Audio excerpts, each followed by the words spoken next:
Tonight we're here for the BAFTA annual video games lecture, and we're delighted to welcome to the Academy from BioWare Dr. Greg Zeschuk and Dr. Ray Muzyka.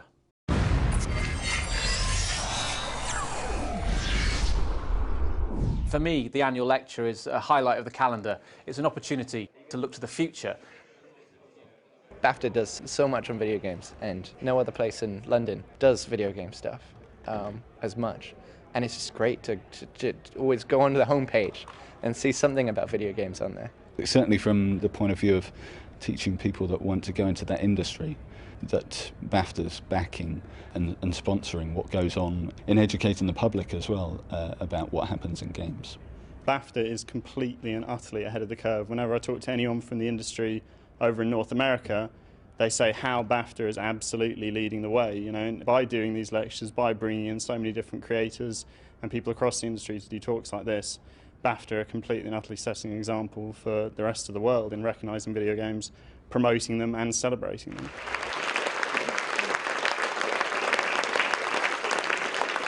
We're here to talk about how video games are a form of art. It's actually quite exciting to be at what's not a traditional game event. This is a little bit different, and for us, that's why we really took a slightly different topic than we normally would, talking about games as art and trying to highbrow up what we normally would do. We're quite a large company now. We've got multiple locations. I think, how many is it now? Seven or eight, depending how you slice it. How many people? Over 1,000 across our label. Actually, more than that if you count outsourcers and part-time folks. But so those are the full-timers. You may want to talk a little bit about the core values. Oh yeah, well sure. Our vision, since you mentioned that, was create, deliver, and evolve the most emotionally engaging games in the world. So we would argue that our games fit that definition of art. But again, so we'll see what the audience thinks of that. Our core values are something we use to drive all of our decisions at BioWare. We've done this for a couple decades now, coming up on, I guess. And the core values we have are to deliver quality in our products for our consumers, quality in our workplace for our employees, entrepreneurship for our investors, and all of it's in a context of humility and integrity. So humility is about being honest with yourself and always working to improve your workplace, your products, your business results. And integrity is about being honest with your partners and trying to always be straightforward and fair and basically between those things, trying to listen to people and take feedback seriously and always improve. So that's how we run BioWare, and we're still running it that way within Electronic Arts now as a division, as a label within EA. One of the common profiles of new emerging art forms is never really originally recognized as art. Interesting, like some of the people that create them end up being accidental artists. We got a few pictures up here, obviously. Wherever there's Mozart, he was a maniac in his day. He represents music. Mozart, Miles Davis, the Beatles. Movies, Charlie Chaplin on this side, Stanley Kubrick. Their art was considered kind of weird at the time, and then now we really respect it. Painting, Da Vinci, Picasso, these are people that are giants now. All had work that was extremely controversial at one point. It was dismissed, perhaps even as meaningless by the masses, even though millions of people were enjoying it.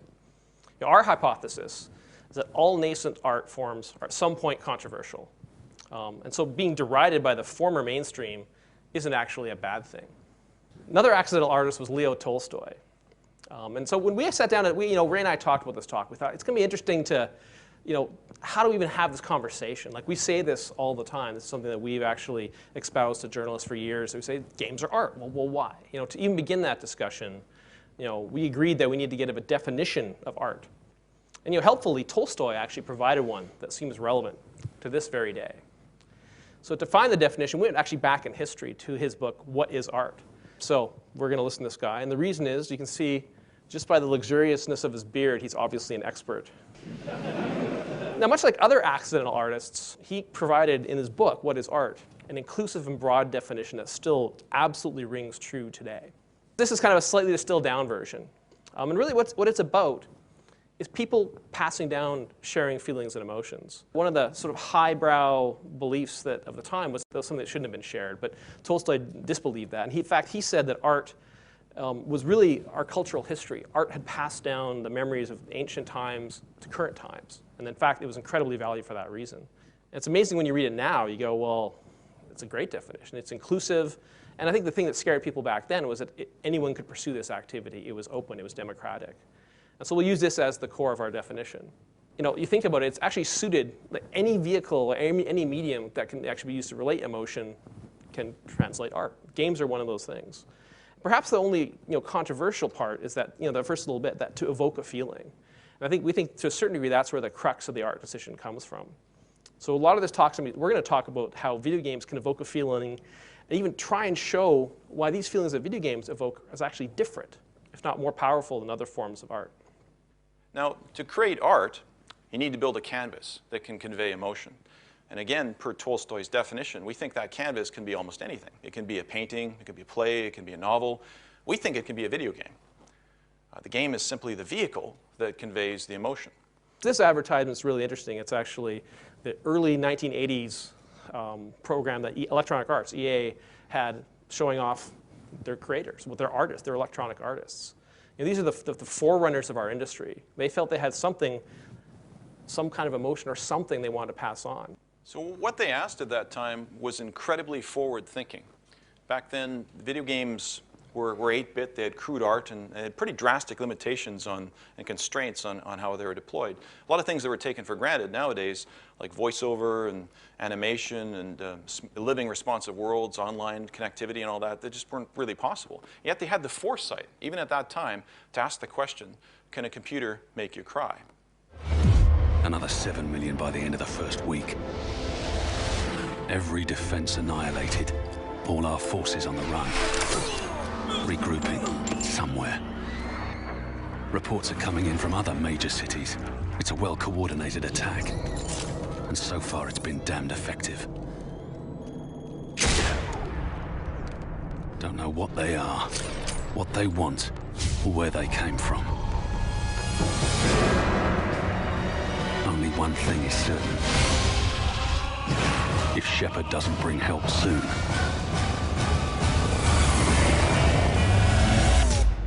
here's a shot from EA's Coming Soon page. There's a tremendous diversity and range there. Different categories, different platforms. Some are lighthearted, some are more heavy. The diversity nowadays of games is pretty stunning when you consider the range of platforms, and you include the new forms of video games, the nascent forms, the social games and mobile games that allow you to take the experience with you no matter where you are and play in short, accessible bursts. So one observation in games that we made over the years is that the player has the option to be able to take different roles in the experience.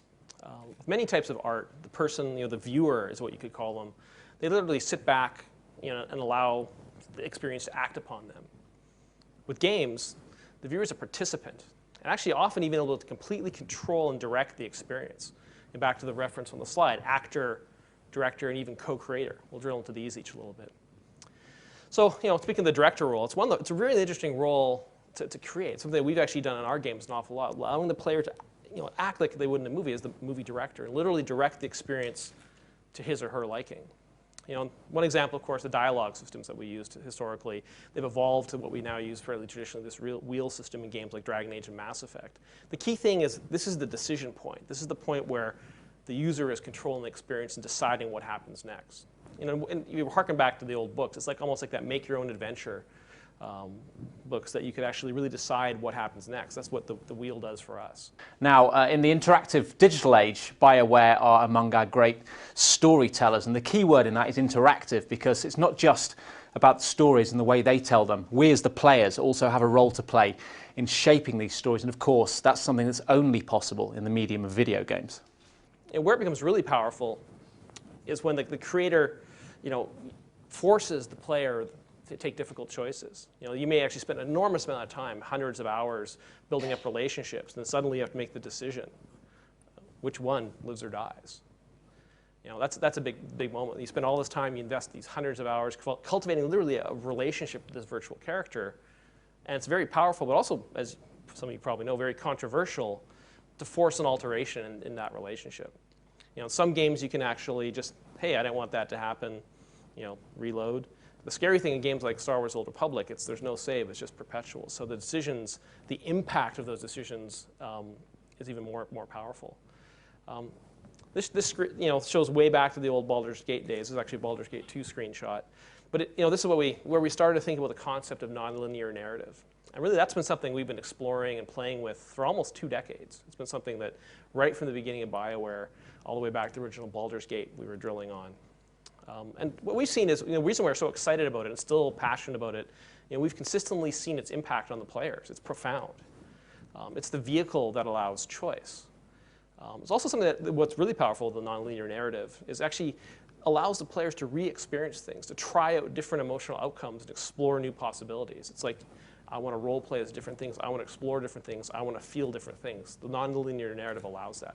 In a sense, the idea of episodic delivery of content is similar to television shows or serialized narrative, which I'm watching a ton of those right now myself. I love the idea of ongoing stories where you get to know the characters and come to care for them and see their adventures and the plot twists and turns. And we do some of that in our content as well, with downloadable content and extensions of our games post-release. In many ways now, all of our games are going to an online connectivity model where you have a service and you provide that to your fans as part of the offering, as part of the game. Basically, it's one and the same. You launch the game, it just really begins then. So the Old Republic, the MMO we're working on in the Star Wars universe, is very much built that way, where it's a continuous expression of content, and you get to see new things. And some of them are content packs we deliver post-launch, and some of them will be expansion packs and things like that. So we have a pretty active plan to support our fans post-launch, and we know that's really important to the players who enjoy those kinds of games. So to help understand this process and categorize different approaches to delivering emotion in games, to describe the player as the actor in the experience, we're using a framework from Richard Bartle originally. It was originally used for massively multiplayer online games or multi-user dungeons before those, but it's something we've adapted for BioWare's games.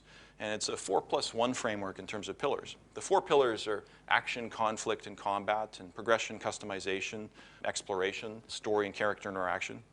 And on top of all these is the +1 pillar of social and online connectivity that's enabled by the connective features, the backbone that's in most of today's games. And that's incredibly powerful. In each of these pillars, there's different experiences we can create and different emotions to explore. They're not mutually exclusive. They overlap. They're activity chains that feed back and forth between the pillars. This is one example. Through the combat or conflict pillar, in games like upcoming Warhammer Wrath of Heroes from our Mythic studio, BioWare Mythic, you experience the thrill of battle and the accompanying joy of victory or the despair of defeat. Now, sports games are an interesting category to consider. Are they simulations or are they art, or are they both? They certainly simulate actual experiences more accurately than ever before, to the level where it's getting hard to tell if this is a screenshot or an image from an actual game. Are they art? Maybe. Are they simulation? Maybe that too. They certainly evoke a lot of powerful emotions in the people that play them. Aesthetics and visuals are definitely important to games. It depends on the style of game, depends on the platform it's on. Like, there's a whole range of different kinds of games, just as there is a range of different kinds of other forms of entertainment, like movies and television. And some, there's 2D art, and there's 3D art, and there's everything in between. And like social games is one end of the spectrum, are probably closest to where the game's origins were 2-3 decades ago, in terms of the simpler graphics, often the lower resolution in that. But you can still convey a really powerful, rich experience in those games if you have the right feature set, the right kinds of content. On the other end of the spectrum, are some of the console games or PC games that enable virtual worlds and rich animation and credible characters that are compelling, and basically you can believe they're real people. And some of the games that we've done from BioWare are definitely in that category. We're actually doing things on all ends of the spectrum, and I think we're excited about all the possibilities now within the video game industry because of that opportunity to really create different kinds of content with different endpoints in terms of the aesthetic and the animation, but still compelling players in each one of them in a different way, hopefully emotionally engaging them in all the different games we release. I think it's also definitely purposeful that some of the games are very cinematic. That's actually something we set out to do. Games like Mass Effect, the entire series, I mean, even Star Wars: The Old Republic has a lot of very cinematic moments in it. And it's something that's been interesting because we've cultivated that in our studio. So it was something that we've grown and we've tried to push. And when you combine it with customizability of the character, non-linearity of the story, it's actually really challenging because you actually have to be able to create a scene that is mutable depending on the inputs. And so there's a huge technical challenge to that and a huge artistic challenge. So it's really actually been something we've driven internally a lot. And a lot of other people are doing it too. And just because it's something, the language of film is something people understand. So you speak in that language, but you do it in a video gamey way, and it creates a very unique experience. Also creates a lot of interesting opportunities and challenges, frankly, where you create a lot of content that, because it's non-linear, some players may never experience it. In fact, you may create content that just through random chance, no one in your games none of the players will ever experience. It might be amazing content. You wish they could try it, wish they could see it, but it's just there, it's hidden but it's their choice. Ultimately, they're the player, they're the actor in the experience. So if they choose not to go down the path, the road that's less taken, so be it. And that's their choice. Those who do will see something that no one else will experience, and that joy of discovery is something that's really cool about video games as well. For centuries, Alderaan stood as a beacon of hope in the Republic. But the Empire came. And with one savage strike, brought Alderaan to her knees.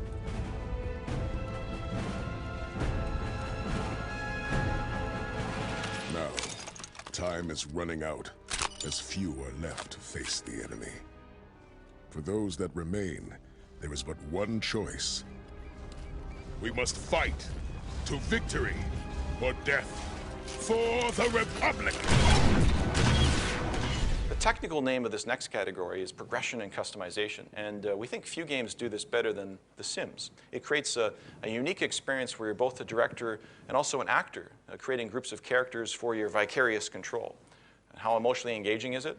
Well, it's sold over 100 million copies in its various iterations over the years, so it seems to have resonated with an audience, and it certainly seems popular in terms of the emotions it evokes. People talk about it in different ways. It's very interesting to talk to Sims players and fans and hear what their experiences were and what emotions they took out of the experience. At BioWare, why did we start with stories? I mean, this is, for us, since we started making games, that was the thing for us that was actually always the driving force. And we think probably it's because we played a lot of RPGs when we were growing up, also adventure games and some of those older style games. And in those, literally, compared to today, ancient times, the graphics, the technology was just so primitive. The story is almost all there was. In fact, you conjured a lot of it in your mind as you played, because they gave you a few words and you imagined the rest. And they really were the things. The stories are what affected us the most. And there's things we remember still. I mean, we still crisply remember 30-year-old experiences in games more than almost anything else. It's freakish, I know, but that's just why we're here. This is something from Jade Empire. One of the things you can do is you can take your test of which of the Bartles quadrants are you. I'm a big-time explorer, so for me, this category is really meaningful in the sense of I feel emotions when I explore things in games. The realization of a true world to explore and actually the experience of exploring it's powerful. One thing you find is that an emotion can be transmitted from particular locations. The way, it's an amalgam of so many things, like the art and design and everything. But get a sense of foreboding, a sense of dread in scary environments, a sense of opportunity in a really beautiful, bright environment. And for us, from an artistic perspective, certainly Jade Empire is one of those games that did that really well. As we saw this game kind of behind the scenes when we first got into EA. Of course, Mirror's Edge, and it was kind of amazing. The visuals, the music, how everything got together. It was a stunning combination, and it actually really grabbed you. There's something emotional about it that actually brought the user and pulled them into Faith's world. So switching gears again, this is another one of those broader categories. So we're just talking about the actor part. Switching to tools. One of the things that's interesting is that the opportunity of the player as creator and co-creator. I think Neverwinter Nights. This is a shot from the Neverwinter Nights game, and really the tool set. And the thing about this is we gave users the tools to create, and boy did they ever. Within a few months there were thousands of modules where users created their own stories. There was content all over the map. Not just us, but games like Minecraft, Little Big Planet. They are outstanding in how they do this. They're games that actually, it's all about creating. It's about playing, but creating as well. And so really, this was the tool set for Neverwinter Nights was the one that really people tried their hand at more than almost anything else in creating their own stories for us. One of the interesting relationships we do have is with our fans. Because we actually have this interchange between them and in times giving them tools to create content themselves, it's very close. We actually use a lot of social media and other things as well. But one thing that I think is common to all types of art and art forms is that people do have passion for it. And even more traditional linear media or film or television, there's a lot of feedback. The fans are always willing to share it with you, and I think no matter what you're working on, there's that opportunity to listen to the fans and actually hear what they say. We'd say guard against doing everything they say, because they usually want crazy stuff. They often have great ideas. They often have things that you wouldn't have thought of. But so what we tend to do is we tend to look at it as another data point. We look a lot at what the fans say, what the press say, what the people working on the game say. And we're actually thinking about future content or different games. We take all those things into consideration. But I think that definitely applies to all types of media. I would say even in this online connected age where there's so much social connectivity, it'd be foolhardy not to listen to your fans and take their feedback seriously. You may choose not to implement some of the suggestions, but you should always hear them. You should always understand what their goals, what their dreams, what their aspirations are. And I guess that's part of why we view games as an art form, is because it's about satisfying those dreams. It's about enabling players to take on the expression of a heroic aspect in a game, or a villainous aspect, depending on the type of gameplay, to really emotionally engage and immerse yourself in this living virtual world. And I think it's an interesting challenge to see if the linear media can actually take some of the concepts that have been developed in a non-linear format and apply them, because it's more challenging to enable episodic delivery choice. But some television shows are doing that now with enabling fan voting as to what happens to the characters in the future episodes. I think some of those concepts have been driven through observations about the engagement that players have in games, and seeing if they can capture more of that engagement in television. I think with different results, some successful, some not as much. Well, I think another area you have seen already is also like the real multimedia nature of it. I mean, I think we talked a little bit about social interaction, or social systems earlier, but I mean, the website interrelating to the story, interrelating to the TV show, all these things are actually, there's been examples of that. That's very powerful. It creates an ecosystem and the fans feel very engaged. I think that's something that we do a lot in the games business. It becomes very natural because we're already on the platform they want to talk on, but it's been done effectively on film and TV. What would Tolstoy say about our hypothesis? Well, via his standards, it's pretty clear that many, if not all, video games are art, and better yet, they're a form of art that hasn't really been contemplated before, before 20, 30 years ago. And really now, they're coming into their own. They're very personal, they're eminently viral, and very shareable as well. They create a form of art where the former viewer becomes an active participant, and in many cases directs or even creates the entire experience. Why do some people still try to insist that video games aren't art and they can never be art? The reality is that millions of players and people are experiencing art in video games every day. And when people who don't understand games deride them, why that makes the rest of us who do play them and have these games have an impact on us upset is because an uninterested, disinterested, uninformed person denying emotional engagement, it basically provokes a strong response. These games do have an impact on us. And when we hear that they aren't art, I think we react in an appropriately vigorous manner, emotional manner. They can be art, and if some people can't appreciate them, it's not the fault of the medium.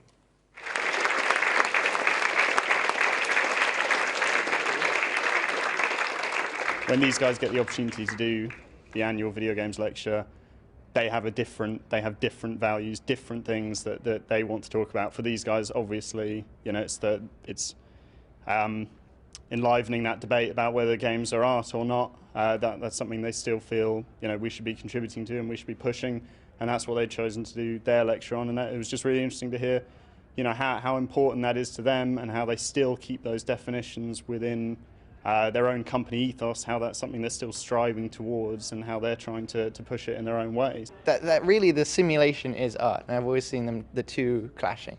That more games are getting more and more realistic and more of a simulation, and you're losing that artistic touch. But I think they've convinced me that actually within the simulation you have those artistic moments, and I thought that was really cool. The games industry in the UK is quite nascent, and there's a lot of talk about whether they get enough tax breaks and to keep the kind of talent here. And I think for BAFTA to promote video games alongside their very respected television and films is important, and hopefully games will generate more coverage than they do at the present time. You're also seeing the IPs that have been developed in games going into movies and television shows. We have some at BioWare that are doing that, across Electronic Arts as well. And we also see the reverse, where great intellectual properties have been developed originally in cinema are translating into games. And we're working on one obviously right now, the Star Wars IP we're privileged to work on with LucasArts. So it's, it can work both ways that way as well. And I think that inevitably leads to knowledge sharing and talent moving back and forth between the different industries. And I think the next 30 years are going to be incredibly exciting. The last 30 years of video games since the beginnings have been an incredible period of change. And we're probably the most rapid period of change right now in the video game space. I think the next 30 years, it's going to be incredible what the future will bring, because I think the most rapid period of change we're in right now, there's going to be a lot of things that occur that will really set the future. Yes, when I started, I really wanted to, and when I was teaching myself to program, the reason I taught myself was because I couldn't afford that. I wanted to make music, electronic music, and I didn't really know how to, so I started to teach myself programming. And this was a long line of efforts to discover what it is I enjoyed doing, and I didn't think it was games. And to get to the end of this story, I discovered that games are the only thing, I think, and that's why they're such a wonderful medium, that capture what you might call interactivity, what you might call storytelling. Different people come to games for different reasons.